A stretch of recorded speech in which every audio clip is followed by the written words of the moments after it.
Welcome, friends, to another episode of Justice League Revisited. We are covering, once again, the two-part episode Paradise Lost because we've got the director of the episode, so we had to dig into it because there were a lot of questions I had and that the listeners had, and more importantly, that my wonderful co-host had, the voice of Wonder Woman, Susan Eisenberg. How are you? I'm well, and I'm glad to be back. I always tell you this, but I miss you in between our recordings, so it's nice to see your face. As do I. The listeners can't see your face, but trust me when I tell you. That's why we have listeners, because they can't see my face. Face for radio. I know. Listen, I'm right there with you. I love radio. I love audio. It's all good. Yeah, this is going to be a good show because we did have some questions, and there's just nothing like talking to the person who was in the room where it happened, if I may. Yeah, no, that's we always get some great questions for the writers and the directors, especially because I feel like when we have voiceover guests, they get a lot of questions at Comic Cons and people are in the room, so they hear those questions, everything like that. But I feel like not enough love is given, and you and I have talked about this before, to the writers and the directors and the storyboard artists and the animators and everything. So that's why I like that we're doing this and we're getting a good mix of all the people who are involved in the show, because hopefully this will give all of our listeners something to be like, oh, I didn't know that before. Yeah, I hope so. Right. That giving that platform to people and also giving it to the audience, because, they love they love this show, and having people talk about what went into certain things and shots and scripts. I'm giddy about that. So I'm hoping the listeners feel the same way. And I can't see why they wouldn't. I mean, and I mentioned this to Dan when we spoke. He's got one of the top rated episodes download wise. So we'll bring that up to him and we'll see if he blushes. We'll see if he blushes when we mention that. He will. He totally will. He'll get oh, well, shucks. I've never met somebody who's so talented, but he's just so like, oh, no, it was no big deal. But he's just got that personality, which kind of makes you love him even more. Totally. And I think that we've gotten to know him, and I've done like panels with him now. And I just have a comfort level with Dan that I never would have had we done this, 10 years ago. But I know him in like real life now. So every time he comes on, and hopefully it'll be many, many times as we're going through the series, right? Because he directed so many of them. Yeah. We'll just keep having him on. Yeah. I feel like it's one of those things. He's our go-to. He's exactly. our go-to, right? Especially because he had his hand in so many of these. Same with Rich. I think the two of them, yep. And hopefully we'll get Andrea on at some point. It'd be great to talk to her. But these people who were integral and had really their fingers in the pie more than anybody else, I think it's great that we're getting their input. 1,000%. And so we hope the listeners are enjoying it too. And let's go. Let's start this baby. Let's do it. And so here he is, back for a second bite at the apple. We couldn't do this show without him. Obviously, the people I was talking, Susan, to Dan over Instant Messenger, and I told him his episode. I mean, we've had Phil Lamar, we've had George Newbern, we've had Stan. He is still our most downloaded episode. He goes, oh, that was because it was the first episode. So this is going to put to the test. Listeners, if you're listening right now, download this episode, because we're going to look back in 2 weeks and see if the Dan Riba episodes just spike on the little Spotify thing. We'll see. I love it. He's a celebrity in his own right at this point. I don't even know. I can't even fathom. I can't. This doesn't compute. Well, Susan always mentions that, all the love you got when we were at that Pasadena Comic-Con, and we came off the stage and the crowd just flocked to Dan like he had magnets in his shirt. I mean, it was crazy. Well, I had magnets in my shirt. Okay, well, never mind. Oh.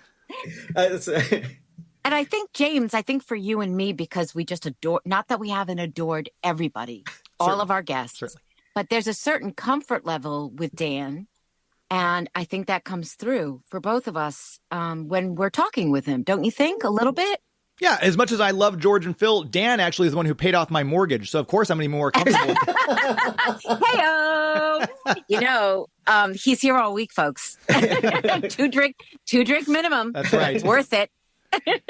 But Dan, we're so delighted that you're back. And this one there were so many questions that we had going into this one.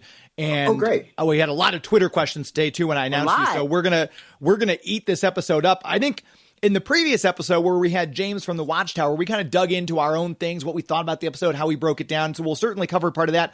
But this one, I think Susan and I, and obviously the Twitter followers and the social media people just kind of want to pick your brain about different aspects of it. Do you have any opening statements before we begin, Dan? You're not under oath. Just No, so no. You know. It's a solid episode, but like every director looks at something and goes, "Oh, I wish I'd done this. I wish I'd done that." You always look at things that you think could have been better rather than like all of the strengths. So it's kind of like, I'm going to shut up because I don't want I don't know about that stuff because I don't want to bring it down because I'm like, there's so many things I love about it though. So I'm like, for me, but we like hearing about that stuff too. I mean, I certainly talked about how much I cringed when I watched some of the episodes that I'm in, and there are takes that I would do very differently, even just one word. Right. One word takes. Right, I would just change how I do it, the inflection or louder or different or more confident. So, I mean, I think most creative people, when they look back on their work, most people have a few things that they'd said, well, I think maybe I would have done this differently. It doesn't mean that it's terrible. Right. But that they might do it differently. Right, Although I have to say a couple of my takes I think were terrible. No. But I appreciate that you're looking back at it, and we'd love to hear your thoughts, the positive and the negative. Sure. Or critical, I should say. Negative, critical. It's I mean, it's funny. But anyway, it's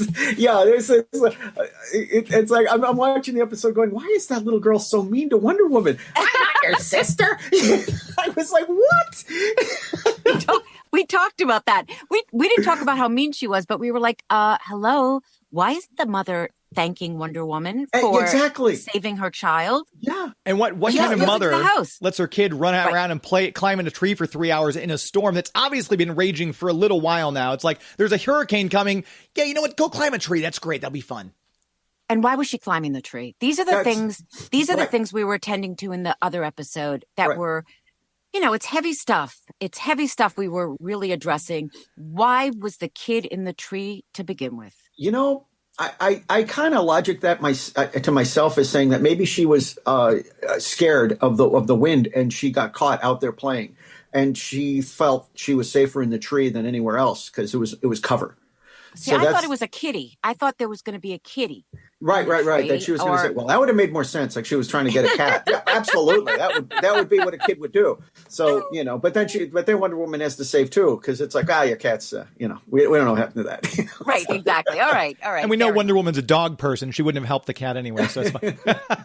Hello. Wonder Woman is not only a dog person. She loves all creatures, big and small. She does. And they ride kangaroos and Themyscira and the original comics. So Thank you. Speaking of the little girl, that actually is one of my very first questions I had for you, Dan, was the little girl's name with the mom's calling her Cassie. Cassie, is that a reference to the second Wonder Girl, Cassandra Sandsmark, created by John Byrne in Wonder Woman number 105? Because it would have been just a couple years before this was written and filmed. I was curious, was that a little nod to the John Byrne run on Wonder Woman that had just happened?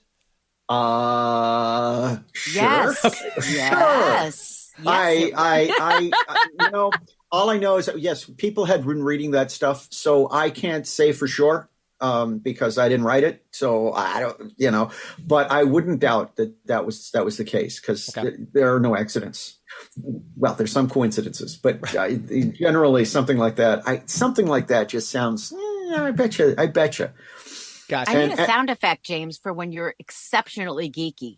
Like that question is so ridiculously, like I'm just kind of looking off at like the books in my closet. Like what? I don't even know what he's saying. And Dan's expression was like, I don't know what he's asking because I am not the writer. No, but Dan had a lot of input with the writers and stuff. I mean, he no. Well, sometimes. I mean, it was always after the fact. It was like, hey, how about this and that, and but there was so much logistics to deal with. I wasn't, and that stuff was kind of worked out, but Right. yes, there were times when we'd be like, oh, can we do this instead of this, or can we have this action? It was more like in the action scenes, that's where we kind of Gotcha. take a little bit more of the reins. But yeah, no, I don't know for sure. I can't answer for sure, but I wouldn't doubt it. It makes perfect sense. Because I've never talked to Joseph, so I didn't know how much Joseph. Obviously, you and Phil are comic book people. I didn't know if Joseph was or not. Yeah. Oh, I would think so. I mean, yeah. And he'd written before for other shows and stuff to the point where, when he was doing the Batman, somebody thought his name was a joke because his name is Joe Kerr. Yeah. And you're like, well, we know what that is. And it's like, no, that's literally his name. That is literally his name. It's not, he's not a homicidal maniac. Right. He's really a nice guy. He's a very nice guy and a talented writer. And you can hit the sound effects cue now, Susan, because Joe Kerr was a name that the Joker went by in the Detective Comics run after Bruce Wayne had his back broken and Jean-Paul Vallée had become. And there was a whole scene where he was set up as a director named Joe Kerr, and the Joker was directing these things where he was trying to kill people around Gotham. So there you go. I'm done. Susan, it's up. You're up. I'm sorry. Did you say something? I was looking at my phone. I appreciate birds tweeting. No, but this is why he's perfect as a partner for me, because I know nothing about this, and he knows everything about it. Yes, so yes. it's brilliant. And James, I know some. And you do some. Well, James, we had so many questions for him from Twitter. Do you want to do all your questions, or do you want to? We can space them out. Do you have a couple that you want to? Because I know you do more of the Instagram and everything. Did you get questions that you want to start with, or do you want me to roll into it? No, you roll into them, because I saw a ton on Twitter, and I thought, I hope James is taking all this down. I mean, I went through and liked them, but I figured you would be, writing them down for Dan. Yeah, no, I've got them pulled up here. And okay, great. So the first one comes to us from John Trumbull on Twitter at Trumbull Comic. Oh, I can't answer that. I know him. Well, then never mind. John, I'm terribly sorry. Please call back when we get our next guest. No, please. I'll answer. But this will be a geeky question, I can tell you. And it's I love the question too, which is why I'm starting with, not that I don't love all our questions, but this one I was like, ooh, I'd love for Dan to talk about the story choices they made early on to separate the Leaguers from their various support systems. Obviously, we talked about in Blackest Night, where the Corps and him kind of have a little rift now with Jon Stewart and the whole Wonder Woman thing on Themyscira. Was that a conscious choice to bond the League tighter as a group? Sure. I don't feel alone now, John. At least he gave you more or less the same answer I got for Cassie Sandmark, so that's okay. No, I think yes, absolutely. There is a thing.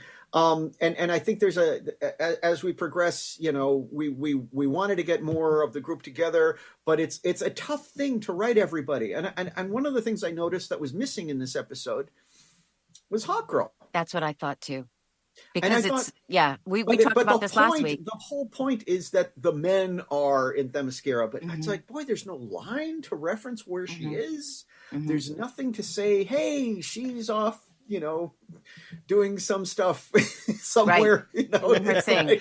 Doing her thing, she's just not there. And that's the thing that's awkward about some of the, where it's like, where is everybody? It's Superman, you go, well, he's in some other dimension doing blah, blah, blah. He's out in space. But yeah, that was the one aspect of it that was like, well, obviously plot dictated that only men could go to Themyscira to create a problem for, Wonder Woman later on. So, yeah. But yes, I think so. I think it was like an episode by episode basis where you kind of like, we don't have them all in here. Let's have all the guys do this, and so yeah. I think there is. Okay. And it's always interesting when like one or two are missing, and they usually are, because obviously they couldn't use all of us and guest stars. I mean, they wanted to slim it down a little bit, but it's so fun when you see everyone's origin story and the character gets focused on. And let me just, before we go on even further, one of my notes that I took when I was watching the show was just how good the direction was. Like, there's so much in this episode and in every episode that the actor has so little to do with, because it's not about lines, it's about visuals. And we have nothing to do with that. I mean, some of the expressions on faces, maybe storyboarded, and that may not be you, but I just wrote down, Dan did an amazing job in directing this episode. It was just, I just, for many reasons, I love this episode, but I love the direction. Thank you so much. Thank you so much. You're welcome. Yes. And I had a very, very great team that was working with me, with Brett Blevins and Adam Van Wyck and Joaquim Dos Santos. They're all brilliant board artists, and they all helped tremendously to make these things work so well. So yeah, it was, and particularly in the second part, that fight scene, Adam did the whole. It was insane. It was absolutely insane. That was all action. That second part, they go down into the pit, and that's boom. Yes. It's like nothing but fighting and action. It was amazing. And James, do you remember when I kicked Superman's ass? We do. I think you mentioned that last. Did you? Yeah, you mentioned that once before. I mentioned it. Yeah, I think. Because I thought that was very important. That was really good, when they go head to head. And was that because obviously they always talk about, like, if people are, I go to these comic book conventions and you ask the writers and the artists, well, who would win in a battle? And they're like, who's writing it? So my question, Dan, off of Susan's, kind of to get on her coattails there a moment, and she's very dapperly dressed today, I might say so, coattails indeed.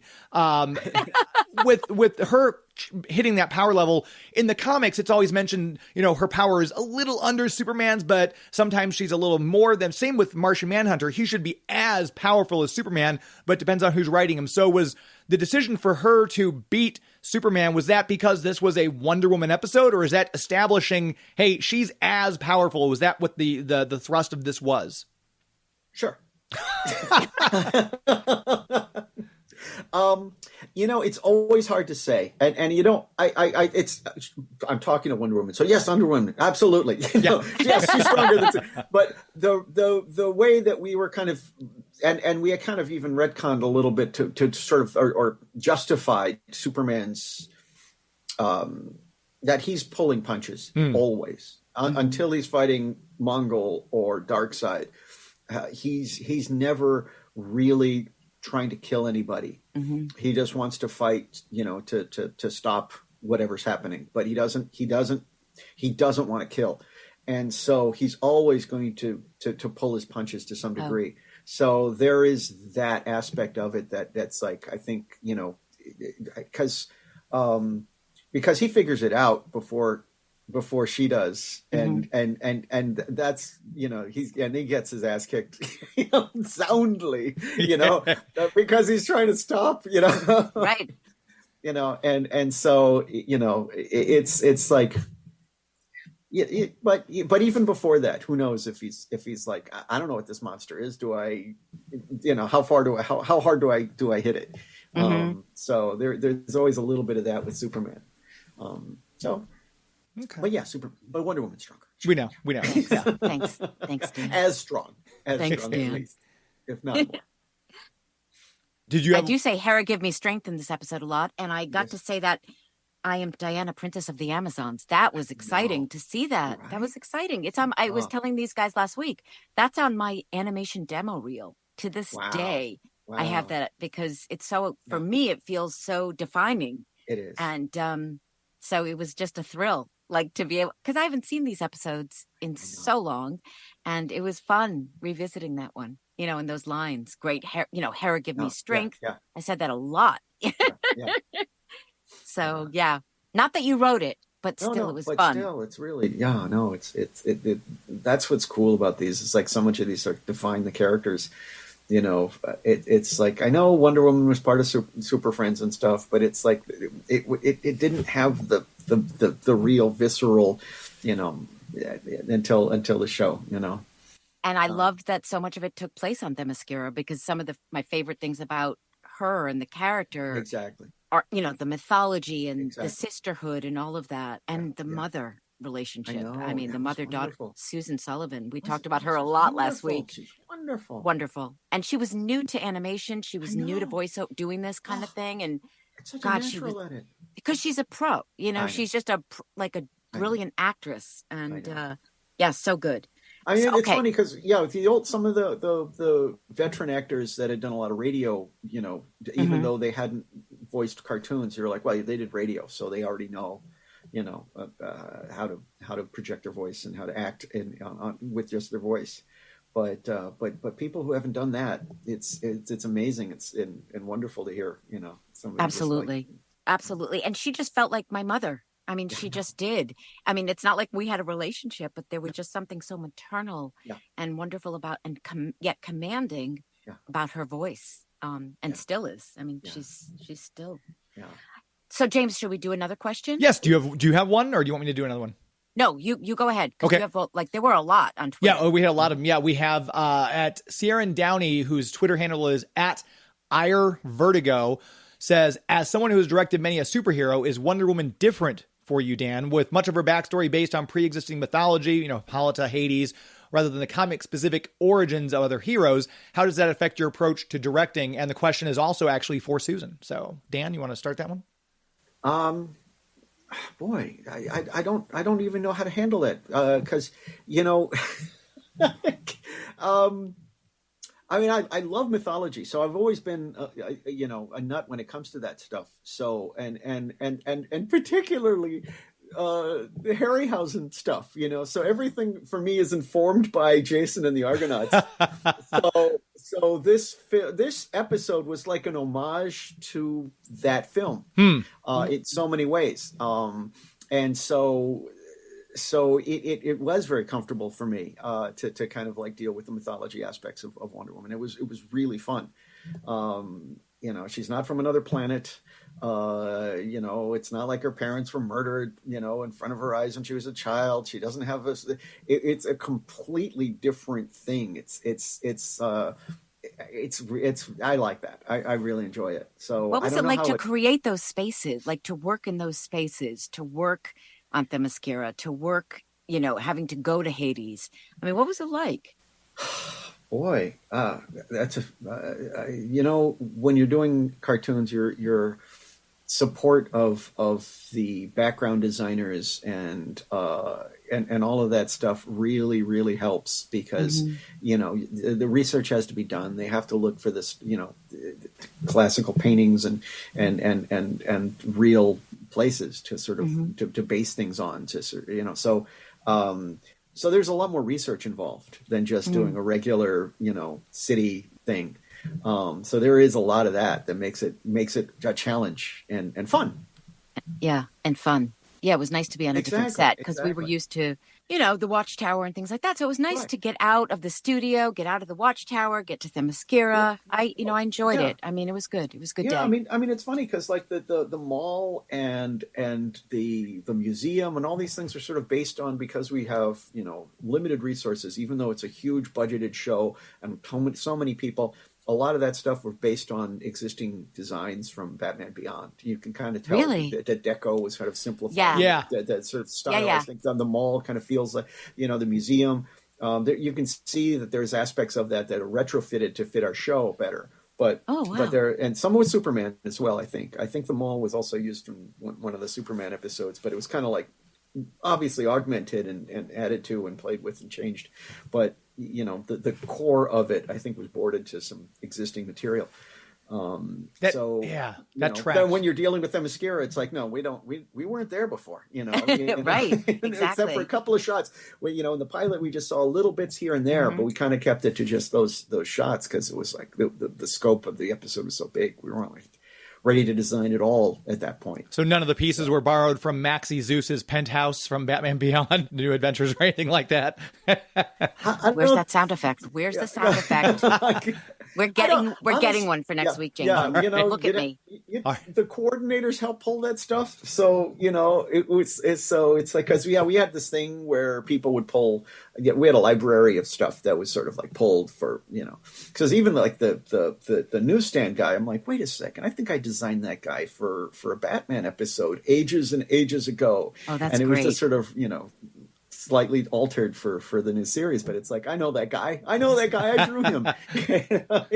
Well, that's great though, because it reminds me of like a sound stage at a studio where you have all these sets that were built for certain things, and then you can reuse them. Right. And also like the cast, like these incidentals that are just sort of like, it feels like Preston Sturges repertory, Frank Capra reusing actors from different movies. And you're just kind of like, oh yeah, let's pull that guy from this. Oh, this extra is really good. Oh yeah, this, Oh, that's great. That's great. So yeah, there was a lot of that. Okay. Next question. I'm not sure if you'll be able to speak to this one or not, but we have at Wilden Speaker, hopefully I said that right. Please ask Dan where Diane is living during the time she wasn't on the island. We never see, we see Jon Stewart's apartment, and obviously we know Bruce Wayne lives at the mansion and Clark Kent's apartment in Metropolis. Obviously you might not know this, and it was never addressed. Do we know, was there any in your head, some canon is, Diana is actually holed up at the, a room in the YMCA or something like that, or? I'm sorry, YMCA? I don't know. Who MCA? YW. Where? It would be W. Yeah. Yeah. It's funny because, I would, I would imagine she spent a lot of time on the Watchtower, but she has to be on Earth because, she's got to, where is she during this hurricane, So, before it happened. So, she has to have a base somewhere. That's a great question.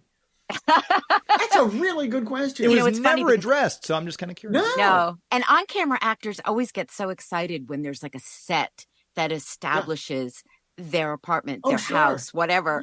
Yeah. So, I guess if we ever bring the show back, Dan, I'm going to have that. I'm going to have that in my contract that I want. A house, apartment, condo, something. Yeah. I mean, and it's funny because it's like, yes, I mean, she's wearing the red, white, and blue. It should probably be, in the Americas somewhere. But I kind of like picture her, somewhere that reflects her past, someplace in the Mediterranean somewhere that just sort of like, or a nice vacation type place that overlooks the ocean so that, or so Athens, Georgia. That way the name is still there. Athens, Georgia. That's a stretch. Yeah. But I it's interesting. And I'm like, I don't even know, like in the comics where they establish, where does she, and it's funny because she doesn't deal with like her secret identity, like in the TV show and stuff. She doesn't like, she's only Diana Prince with the regular outfit in one episode of our series. So it's not like she has a secret identity that she runs around and, Oh, that's so interesting. Yeah, that's right. Yep. She's just Princess Diana all the time. It's cool. Well,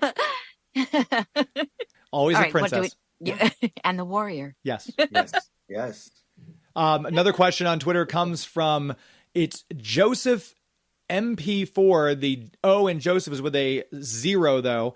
Were there any plans for a solo Wonder Woman show at any point? I don't understand why the WB, Warner Brothers, hasn't already done one, but it seems like this would have been a great launching off point. Was there any talk at any point, Dan, that you're aware of during the run of the series of any character getting an offshoot of their own? Not that I am aware of. Okay. Not that I am aware of. But I think, when they did the videos later on, they were trying to like, let's do that. Let's try to like showcase, a character. But I don't recall any discussion. And it's funny because it's like, I know that the negotiations for the rights to Wonder Woman were different from the other characters. Mm-hmm. There's a thing with the Marston estate that's a little tricky. And so, being the last character that was signed onto the series, it was I wonder if they just kind of went, why would we go through this again or something, or just sort of like I don't know if like what the situation was exactly and why, but there's also I hate to say it, but toy companies and all that stuff, the licensing and merchandising, they always kind of go, wow, is it a boy show? Is it a girl show? What is this? And so you hate to say it, but it is just the reality. It's like you can't have a discussion about animation without talking about toys, right? And the money made from the sale of these things. I mean, it's so insane to me that they would think, they in quotations, that there would be a lack of an audience or lack of toys to sell, because of course there would be, and there'd be an audience for it. But it's right to bring it up because that is part of the story. Yeah. You know, that you can't have a discussion about these things without talking about the bottom line. It's money. The bottom line. And what the funny thing is that the toys sold incredibly well. Yeah, they did. So that they extended beyond the life of the show. They were doing San Diego Comic-Con exclusives. It was crazy. And they were generating characters that were never appeared on the show. Right. Things that we didn't have rights to, that we couldn't use, that we wanted to. And they just started showing up. They mentioned Plastic Man. Let's just do a Plastic Man. They did this, and and so things would be, and it was wonderful to see sort of a what if the series had extended. That the toys were sort of the fantasy of if we had done more episodes, what could have happened. One of my favorite I still 3-packs. see toys. I mean, don't you still see things? Like I still, and even like products, like toothpaste for kids, and things like that. Like when you go to Target and you see all these things. Yeah. It's kind of, and it's our show. It's so cool. Yeah, right, It's so right. cool. It is 100%. That's one of my favorite 3-packs of figures they did from the original Kenner's Superpower lines. The very last line in 1986, they included figures like Samurai, Apache Chief, and Cyborg. And Mattel did a 3-pack of those figures in the Bruce Timm animation style of Justice League. And I loved it. It was great. Never appeared in the show, but the fact that they had those 3 characters, because those are 3 of the more expensive figures in the Kenner Superpowers line, you try to buy them now. So that was a lot of fun. And I think wasn't that a San Diego Comic-Con exclusive as well, when it had the large clear packaging and giant, huge Giganta and a little minifigure in front of her? I believe so. There was a Solomon Grundy also. Yeah, and they did one with slime-covered variant Solomon Grundy. I think so. It was great. Amazing. Gosh. Wow, that's great. Yeah. Another question has come in. This one from W.R. Miller. These are coming in real time. We're still getting questions for you, Dan. Like I'm watching my Twitter feed refresh and new questions. I know. Yeah, I know Bob. Miller, yes. Yeah, he wants to know, in the DC animated universe, why does Supergirl wear gloves? I didn't see that coming. No, I did neither. Not see that question coming because Bob would ask that. That's a yeah. Oh, Bob. I don't think I think to set her apart from Superman to some degree. Okay. I think. Oh. And also, fingerprints. Yeah, I guess because she has a secret identity too, obviously. So. Yeah. I mean, but then why wouldn't Superman? Gee, that would be an easy way to. I know. Hey, these Clark's prints. Right. What are they doing on this crushed automobile? Why do Clark Kent's fingerprints? Yeah, exactly. Wait a minute. So I can't say. I think they just look good. Honestly, from a design standpoint, I think they just look stylish and look cool. Yeah. That was honestly the bottom line when it comes to some of those things. Sometimes there's a reason, and sometimes it just isn't. It looks good. It breaks up the shapes and the colors and stuff. So I think it's. One of the fun things about having James on last week from Watchtower Database was just listening to the conversation he and my James were having, because they both were just the minutia.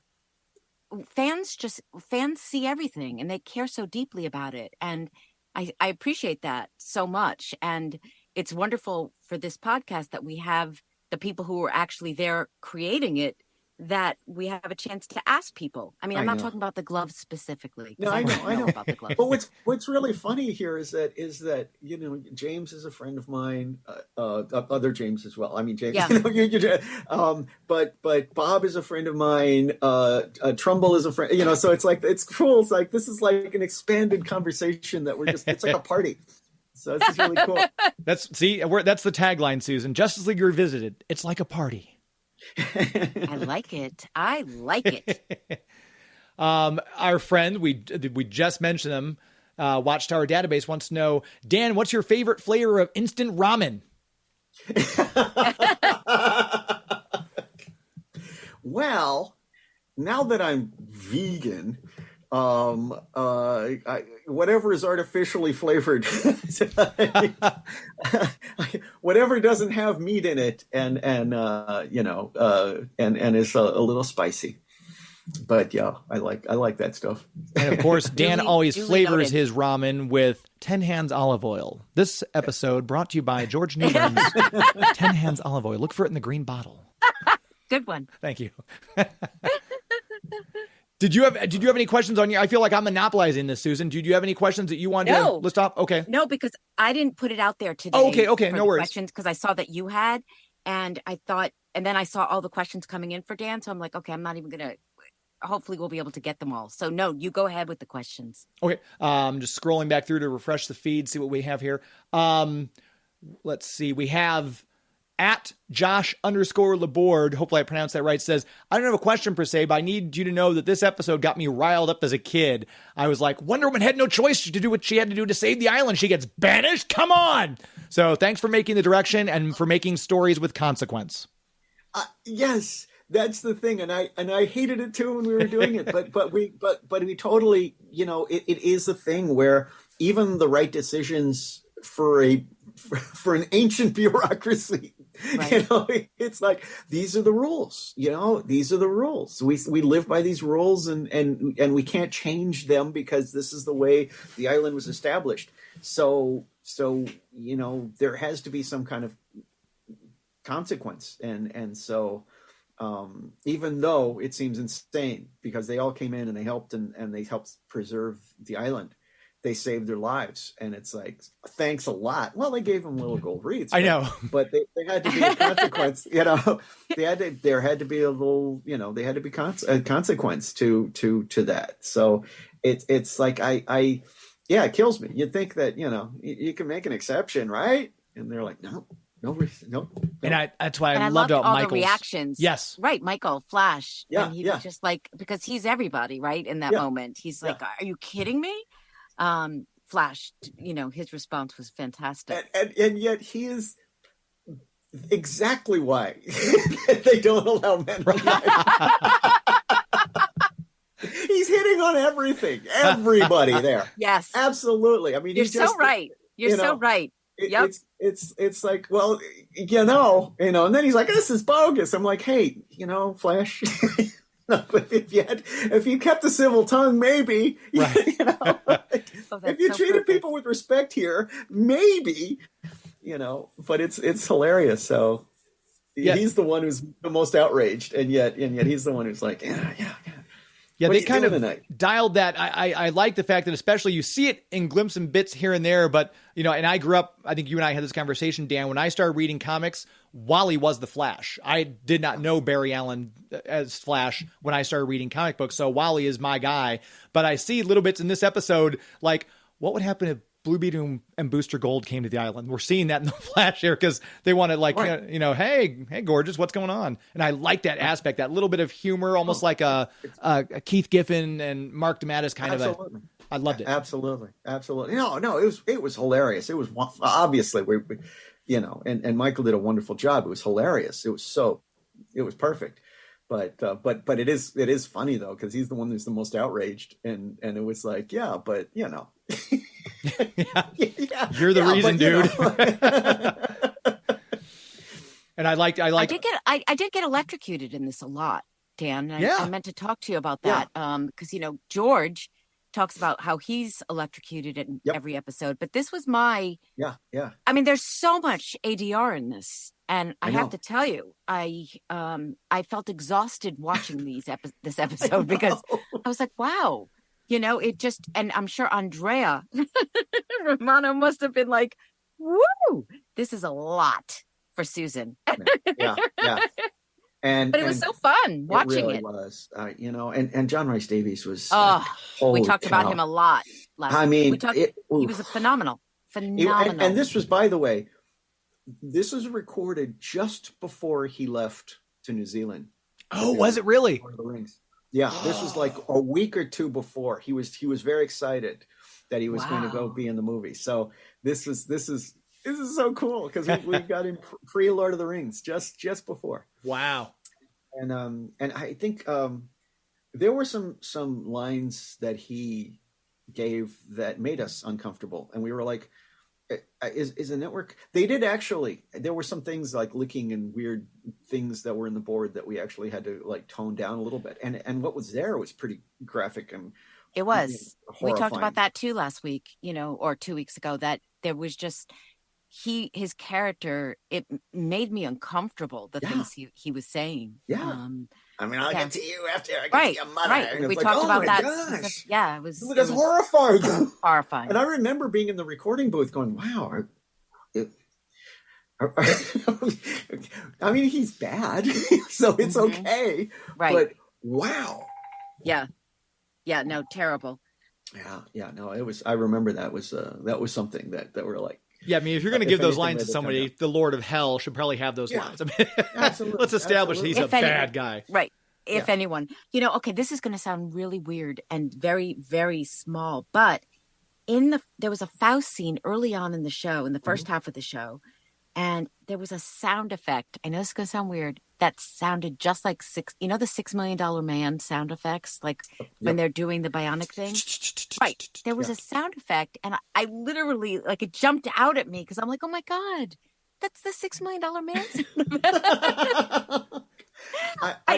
I should have written down what line it was, but it was with Faust. Right. It was with Robert Englund, and it was so. He was so good. I mean, it's not a big cast, but it's such a good cast. Yeah. No. It was fun to hearing this. I don't know if it was intentional, but it was really fun to hear that. Sound effects guys do play with us a lot. I love it. Do sneak stuff in. I love it. It's like, and so I wouldn't be surprised if that was an intentional thing on their part. So yeah, that's cool that you picked up on that. Oh yeah, totally. Yeah. I mean, England was so great that, we had to bring him back. I mean, here he is like dust at the end of the episode. That's why I was wondering, like, I don't remember him dying, and I know he comes back. So that's why I was like, wait a minute. Yeah, he was stuck in the other world in the mirror, and Tala. That's right. He tricks Tala into changing places with her. So it was, it was so cool that I'm so glad we brought him back, because he's a wonderful villain. The guest cast, when you think about what you just said there, you've got Juliet Landau talking to Robert Englund. I just wish I could have been a fly on the wall at these recordings, because, man, that's amazing. It was really fun. It was really fun. Those episodes are great. Yeah. And we've got at Steely Deal, DYL. Any thoughts to having Etrigan in this episode originally, with all the hellfire and such? Robert Englund communicating with a villain in another realm. Was there any Freddy Krueger relationship that he was sought for this, or did he just happen to audition for it? Or did you guys know, hey, for this, we want Robert Englund? Hey, for this, we want Robert Englund. Okay. I mean, pretty much. There's no audition. You cast the right person, that we know.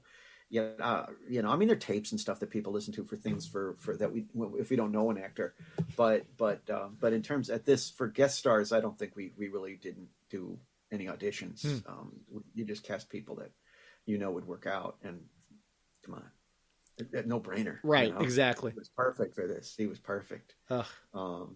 And Etrigan, ironically, at the time, I didn't think we could add other characters and do all that kind of stuff at that point, because we weren't quite expanded. And he did show up on the series later on.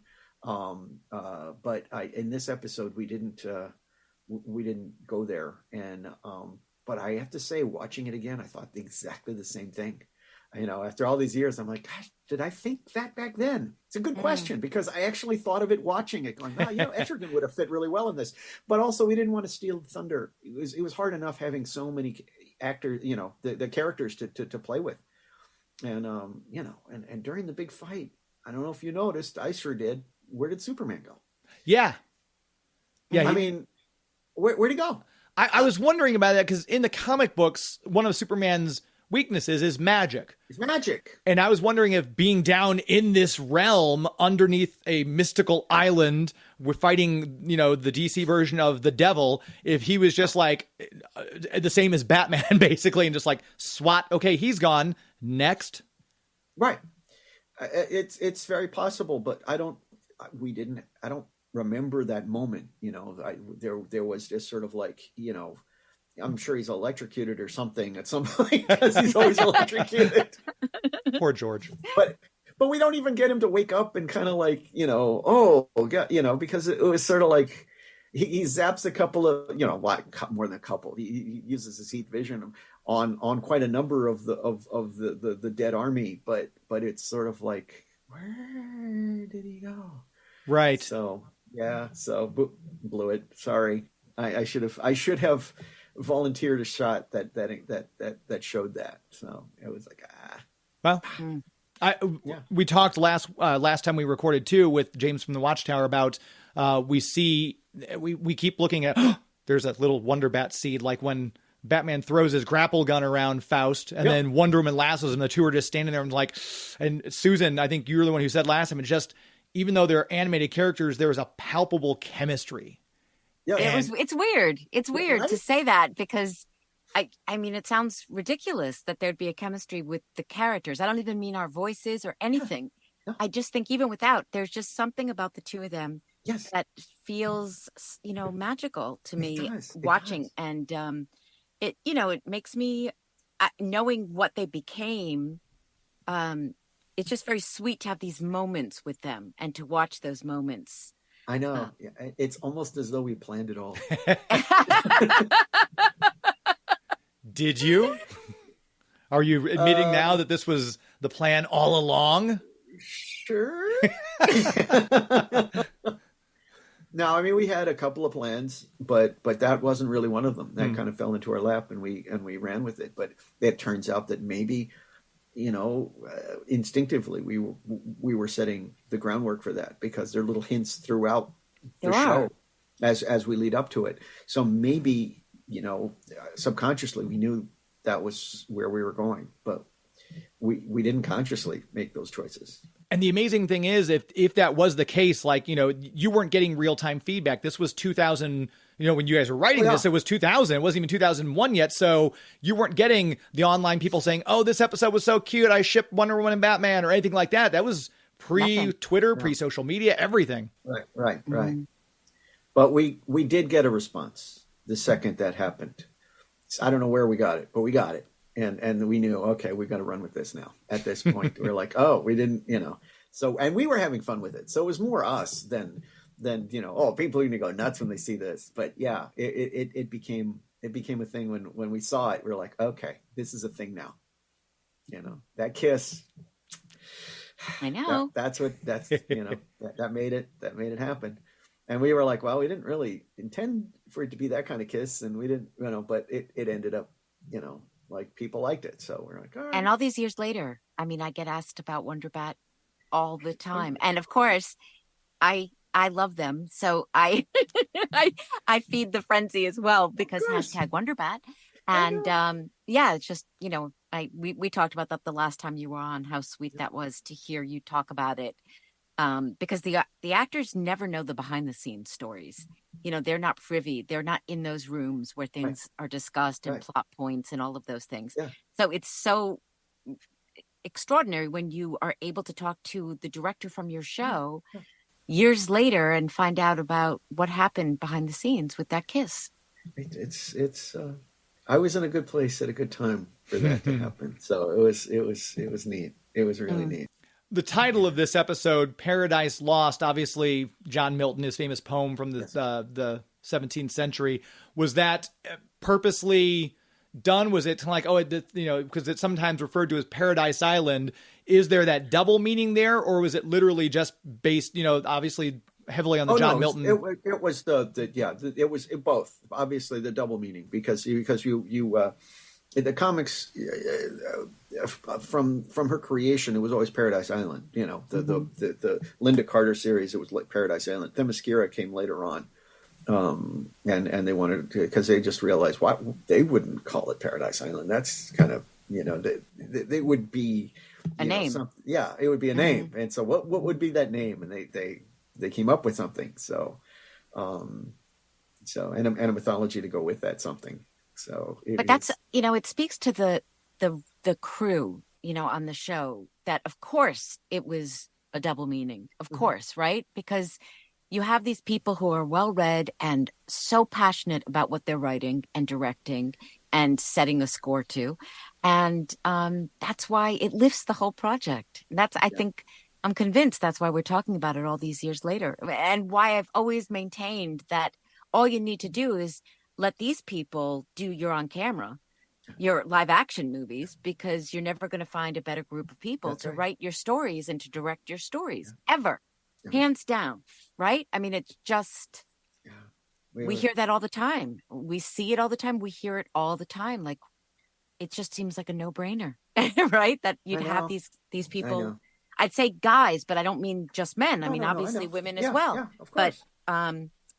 yeah. So I can't. All these years later, I'm just so grateful that I had people like you, and for the fans also, that we had people like you and Rich, who, all of you, Dwayne, all of you, who knew the material, who cared so deeply about it, but not only knew the material, but knew other things as well, literature, movies, popular culture. It's all thrown into this animated show. Oh, it's extraordinary. I mean, Bruce drew all of the mythological art for the backstory, which was extraordinary. That stuff was so beautiful.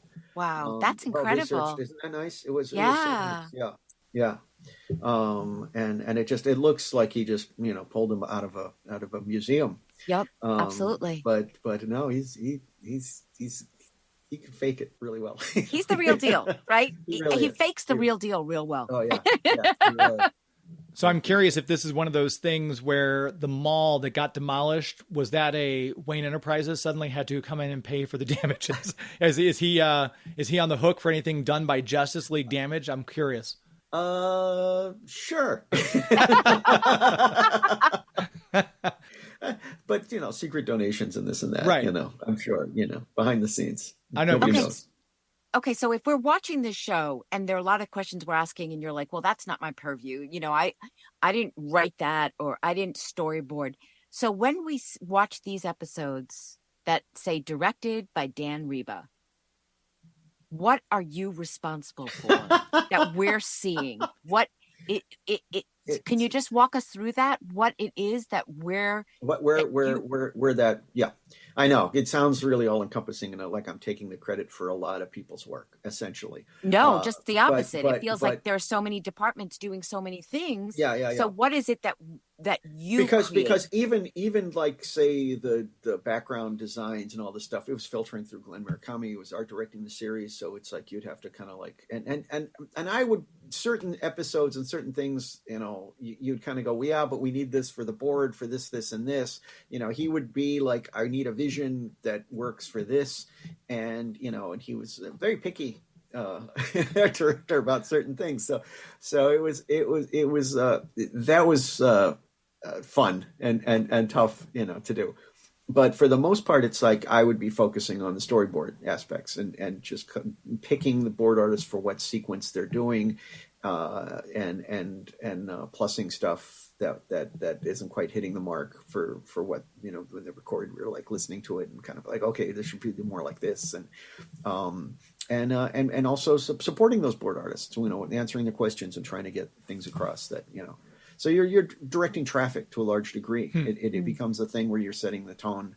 You're helping them do their craft, and then you're playing with it. After they've given it to you. It's like a movie set. It's like all these different departments. Exactly. And at what point do you send it off? Because obviously we didn't do this to picture and until it came back. So at one point do you send it off to have it animated? So you get the material put together, and then it's the when the board is at a tight enough shape, you take it to a timer who goes through, and with a stopwatch, I have one. Where is it? This is the one I used. Wow! Well. Wait. Yeah, that's cool. You still have that is the actual stopwatch? That's the one? This is the actual stopwatch I used. We have timers, but you'd go back in and you'd kind of make sure that the stuff was working right, and to the frame. They slug it basically, to the frame. Wow. And then you have the dialogue is also like timed, and you're given a length of time for each line. And so those are plugged in. When you get it to a shape that works and it's close enough to the length of shipping, you send it to the recording, to the editing department. They listen to the track, cut it to the length that's designated on the storyboard. So then now it's on film. Now it's becoming tangible. It's actually on a recording track, and that is sent to a timer, who then they make sheets, exposure sheets, to the actual slug. And so every single frame is accounted for. And there's a big stack of sheets, and then somebody transcribes the dialogue, and they actually have to write down. So you have to do mouth codes based on the lines so that the mouths match what's said. And then you have a timer go through and talk about the acting and going, okay, they look at the storyboard and they go, okay, this is how many frames it takes to walk into a room or fly over here or this and that. And then every single frame is accounted for. Those sheets go with the storyboard when it's finalized. Now, in the middle of all that, there's notes from the producers, there's notes from the network, and all those things have to be addressed and tricked, and you have to make those adjustments in the sheets when they come after the fact. So that's what a lot of the stuff that's where my stopwatch comes in mostly. It's like trying to adjust those things after the fact before shipping. And it goes to a checking department, and then they come and ask you and grill you questions about the show to make sure that everything syncs up. And you make even more changes to adjust, to correct the timing, to make sure that everything can be animated, and all the notes for effects are clear. It's a huge process that requires and meticulous. a My lot God, of so knowledge meticulous. about the entire process, that you have to know all of this stuff. And how did you learn it? Like, how did you know how to do all that? Were you in school, or did you learn on the job? I learned how to do sheets in school from animating. You animate this stuff, okay. And then when I was at my very first job was doing in-betweens for a small studio, Rick Reinert Productions, and you read the sheets when you animate. I was assistant. I was cleaning up work. I was taking rough animation and tightening it up and cleaning it up. But you have to know how to read the sheets, which I didn't the very first time, because I added frames thinking that my job was to put it on ones, that wasn't my job. My job was to clean up what was there. I didn't have to actually add extra frames. So I went, so they had to they taught me. I learned on the job. That was my first job.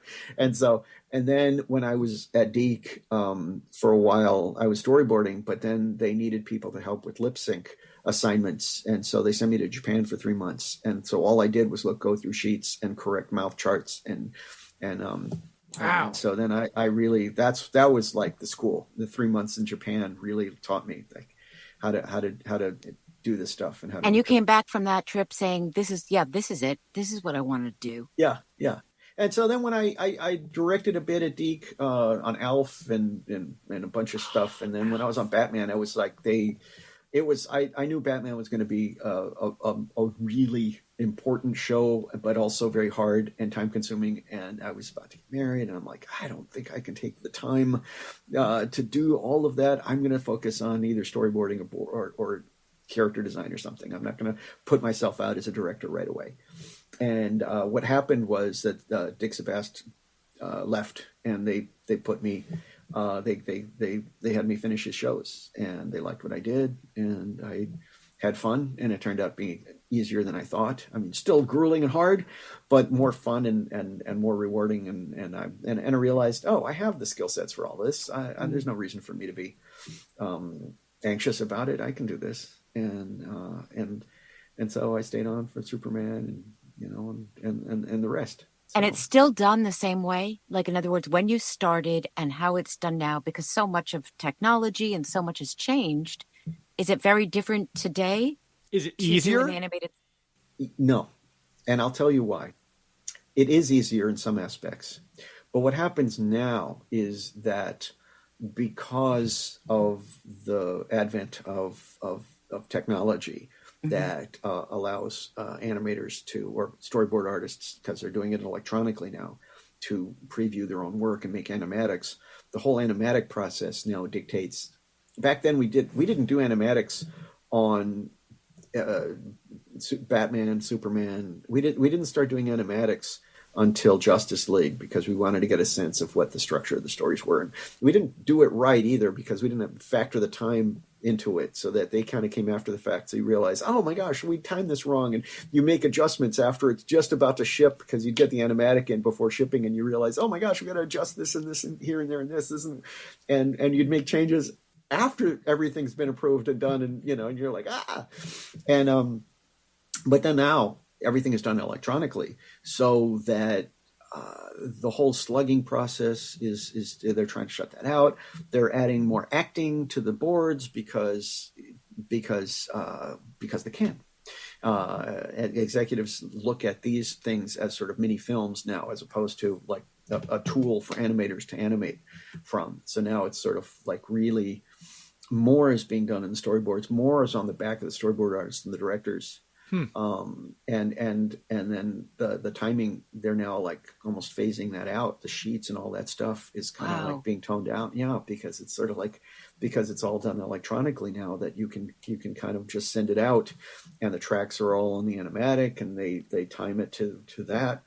And it's kind of sad, because there's a whole skill set of people that were adding to this, that whose input was very important. And they were animators at one point. They all knew how to animate, so they knew what was going to be on the screen.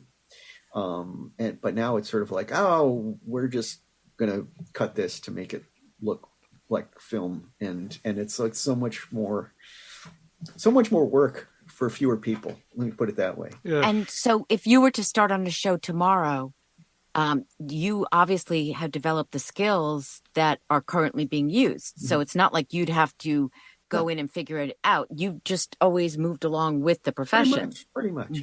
Yeah. You're just, you just communicate with the crew what needs to be done, and thumbnail the stuff that needs to be, whatever, and you try to make sure that they have the background designs and all of that stuff that needs. But was it a learning curve for you in terms of the technology? Yes. And of course, always is. Yeah. Everything's a learning curve. Right. Started doing that more on Ben 10, and then I was at DreamWorks for a while, and been working on both Toon Boom and Photoshop for stuff, and it's a fun thing. It's a fun thing. As far as the directing duties, I'm curious with when the ADR sections that Susan mentioned earlier, is that strictly Andrea in there or are you and Bruce in on those sessions as well? Yes, almost always, unless there's an issue with scheduling and I'm busy doing something else. You try to go to the ADR sessions, because that's sort of a lot of the times that's based on the animation not syncing up with the performance correctly, and then you have to kind of like either the animation is more intense, or you want to pull it back a little bit to fit the tone of the and there's just like lip flaps you kind of need for action and whatever. There's some kind of things that you're like, oh, we need a noise here, and it's like there's times that we're just like, oh, we needed a grunt, so we added something here, and there's always something. It's like more intensity, less intensity.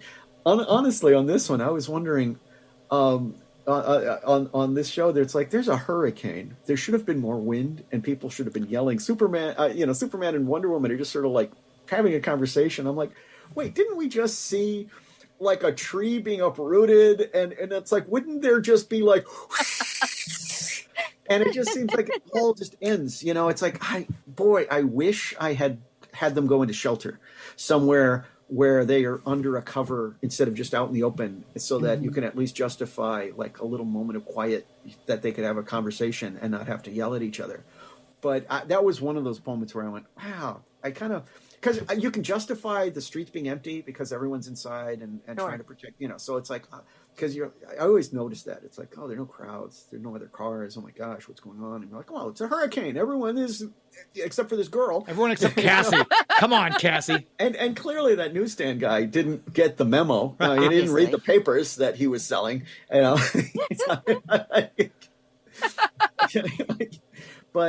it's sort of like, wow.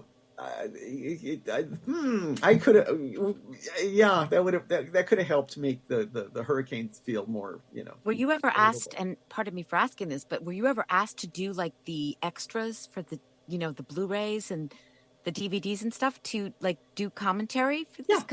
I did. Okay. I did a few. Okay. No, I've I love that. Commentary is like my favorite thing. When you can hear what went on, those conversations, the best. Well, they're doing less and less of that now. So that's why this podcast is so very important. Yes. That's one of the reasons I like physical media, because I like in the streaming stuff, you can't access the menu that says, yes, let me do this with the director's commentary, because I can't tell you how many DVDs I bought specifically because they've got commentary from the directors of the stars. Exactly. Yeah. And even though we're doing those things pro bono, nothing is like we're volunteering to make product that we like and we want to promote. It's still expensive to get the recording times and the booths and the editing and all that stuff to put those commentaries together. They don't want to put anything extra. Should I say this? I'll take a note out of your book and say, sure. That was the last time Dan joined us on the podcast. It's such a shame, because it really is like, if you're geeky is, at all, it's so fun to hear the backstories. It's the best. It is. It really is. That's what I live for, that stuff. I mean, I have a laser disc of Sean Connery bad-mouthing executives from either Dr. No or from Russia with Love, and they pulled it because they didn't like his commentary. Of course they did. They were like, we didn't approve this, and they so it's a very valuable and rare commentary because he actually told the truth from his perspective, and it wasn't appreciated. I'm going to have to see if I can hunt that down now, because Sean Connery is one of my favorite movie stars. I love all of his movies. There's a couple that are like, but I just love to hear the producers were crap. Just awful directors. I want to hear it in that voice.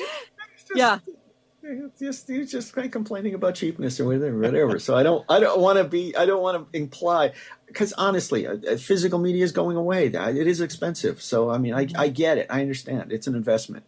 Ish. And so they don't understand, that it makes it have more value if you put extra, stuff on it. And I mean, there is extra stuff. It's just less commentary than there used to be. We have one last question, and it's actually from me. If you could have cast Sean Connery in one of the voice roles of the Justice League villains, who would you have cast him as? Oh my gosh! Any villain out there, and that's not to take anything away from a villain if we've already got a voice. I'm just saying, in your mind, who would be a poor? Because I was hoping before he died, we would have gotten to see him as a live action Ra's al Ghul. Oh yeah, that would have been cool. I mean, I was just kind of thinking, I mean, not that he could, improve on John Rice Davies, but I mean, it's like, picturing some of those lines. It's like, right. Given his stance on women, I know. It would be a little achy. Yeah. I'll come to you once I'm finished with your mother. Your mother. I know. It's like, maybe not. Yeah. Okay. Let's. Yeah. And that's why Sean Connery was never cast in. Oh, we had Lazenby, another Bond. Yes, that's right. Yes, I forgot about that. Yeah. So, yeah. Remind me to tell you guys my Lazenby story one day. What? Yeah, it's pretty, and it's pretty sultry. So remind me. Should we stay tuned? With this, is it something that we should talk about not on the show? And is it going to make Patrick Duffy jealous? I hope so. Can you imagine? And then Patrick Duffy was very, very jealous. No, it wasn't involving Diana. It was involving Susan. So, okay, even better. Yeah, we'll save it for another time. Okay. George Lazenby will be our guest on that episode. We'll have to make sure we get him. Wow. Listen, I just read Barbara Streisand's book, and it's funny to think that she and I have anything in common. But we do have George Lazenby in common. Wow. I mean, to a certain degree. A certain degree. And I'll just leave it there. I don't know if we can top that. Maybe we should just stop right now, folks. All right. Well, we it is time. That is true. The hour. Yes, it feels every time we have Dan on, it feels like we've only talked for 20 minutes. But then I look at the clock and I'm like, my goodness. Tell people if they want to keep up with you, because you're very active on social medias or Facebook and everything, and you do all this great art. Where if people want to keep up with you more? Oh, well, I post on Facebook and I post my art there, and also I do have a rep who does stuff for me on Instagram, so for commissions and stuff. So a guy helps me out there, and so you can hunt me there on Instagram, even though I technically am not on there. But The rep is. Yes. Okay. And so if somebody wants a commission from you, they can reach out to this person Yes. or reach out to you on Facebook. So do we know specifically on Instagram what the account is? I don't know if I'm allowed to give out his. I have to. I did talk to him first. I'm sorry. No worries. No worries. I'm so good with this because it's like and I don't always have time all the time to do stuff. So I always keep it in certain, because I just did the CGC thing and I will be doing stuff with them again. But it was last month I just completed a whole CGC thing. So it was pretty nice. Okay. So for people like me who don't know what that is, can you just tell me what CGC is?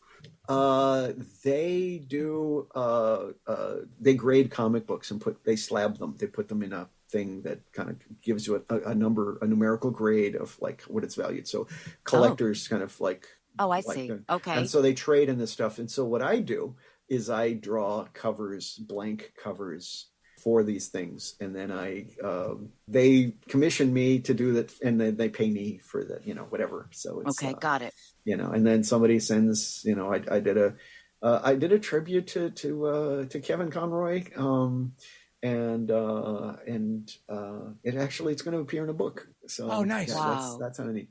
From one of your callers, one of the guys that actually, So that's how that works. It's so they pay me for doing this art, and then it gets slabbed, and they get paid from these people for doing the slabbing, and then those people, sometimes they sell them, and sometimes they hang them on the walls, and it's been a fun gig. It's really Wow, cool. good for you. All right, so we have your intel in terms Yes. of getting in touch with you. To some degree. Okay. Oh, and I've my website of the danriba.com. It's that's my I have my my email attached to there, that danriba.art. So people have reached out to me there. All right, so this is the thing. People can reach you, is what you're saying. Yes, Dan are Riba, reachable. danriba.com. All right, brilliant. Yeah. Dan Riba, we appreciate you coming on again. No doubt we will ask you back several other times before this podcast reaches its conclusion in the year 2032. Sure. I'll just give me a call. All right. Well, we have your number. Yeah. Okay. Dan Riba, we appreciate your time so much. Thanks for joining us. Thanks for joining us, Dan. Thank you. Dan Riba.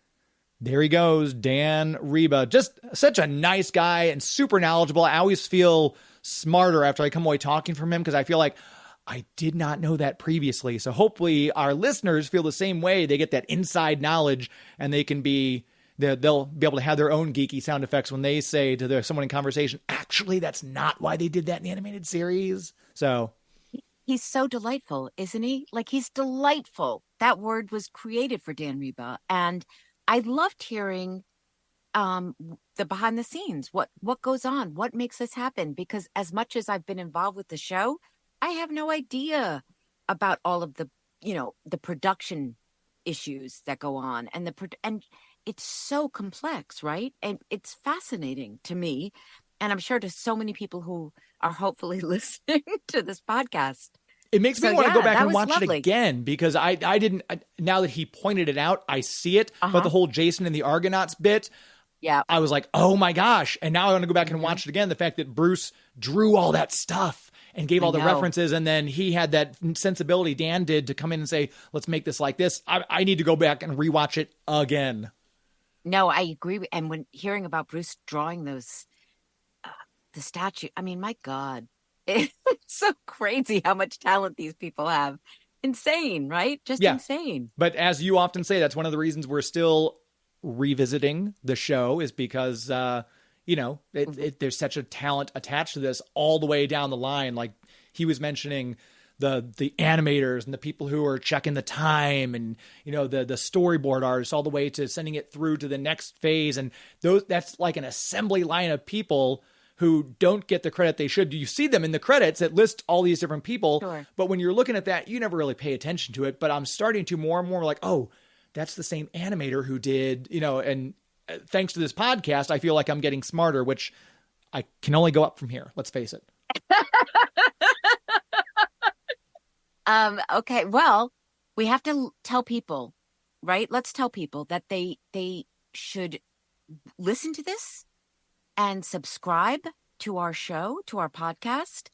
And I mean, it's, you know, leave a review if you're so inclined. If you're enjoying this content, please leave a review and you know, and stay with us, because we're just getting better and we're just getting started. I mean, it's a long road, and I couldn't be happier to be on it, frankly. Yeah, no, this is great, and I think it's important for the people to check it out. And I'm gonna steal a page from Michael Rosenbaum's book, because I know when he does his podcast, I remember him listening to Inside of You and saying, if you like my show, take your friend's phone when they're not looking and subscribe to my podcast on their phone too. So, you know, that's a valid thing. If it comes out of the mouth of Michael Rosenbaum, it can't be wrong. So people, if you're listening to this podcast and you're at a party and, hey, can I see your phone for a minute?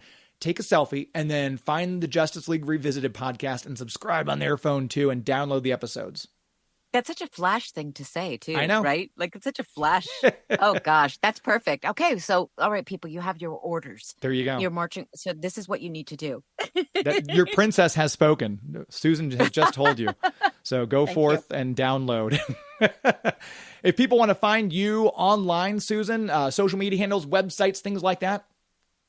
So website is SusanEisenbergVoice.com and handle is Susan Eisenberg 1. Pretty much everywhere, on all the sites, all 14 of them. It seems that there are just so many. I don't know how you do it. So many sites. I do less and less of it, frankly, because it's exhausting, and you don't want to repeat yourself everywhere you go. It's So anyway, I'm on where everybody is, right? The only thing I'm not on Facebook. But, you know, pretty much everywhere else, I think. So you can find me. I'm not hard to find, people. If you want to find me, you can find me. And especially if you want to find her at a convention, you need to go to your convention, whoever that might be in your area, and tell them to reach out to Celebworks and book Susan. Tell them you want to find her at your next convention. Say, hey, because usually a lot of those bigger cons, I know Wizard World used to do it. Planet Comicon has done it. They give you a little form as you're leaving. Fill out who would you like to see at future conventions. Say Susan Eisenberg, all capital letters, and then say contact Celebworks so that they get the point. That's. I'm just putting that out there. Oh, that's sweet. Thank you. Thank you. All right. That's a nice way to finish this. Yeah, we'll wrap that up there. All right. And if you're looking for me, you can find me at Geek to Me Radio on Twitter and Instagram, Facebook.com/Geek to Me Radio. And if you would, please go to YouTube and find Geek to Me Radio there. Hit the subscribe button and then hit the little bell notification. Every time we go live with video, if my executive producer, Joey V, who helps us out a great deal with this show as well, I might add, anytime he's in the studio, we do video, so you can check out one of my past shows on my website, geektomeradio.com. And if you would find me there on YouTube, we're trying to boost the numbers there. And that's all I got. What say you? Just thank you for listening, and the conversation continues.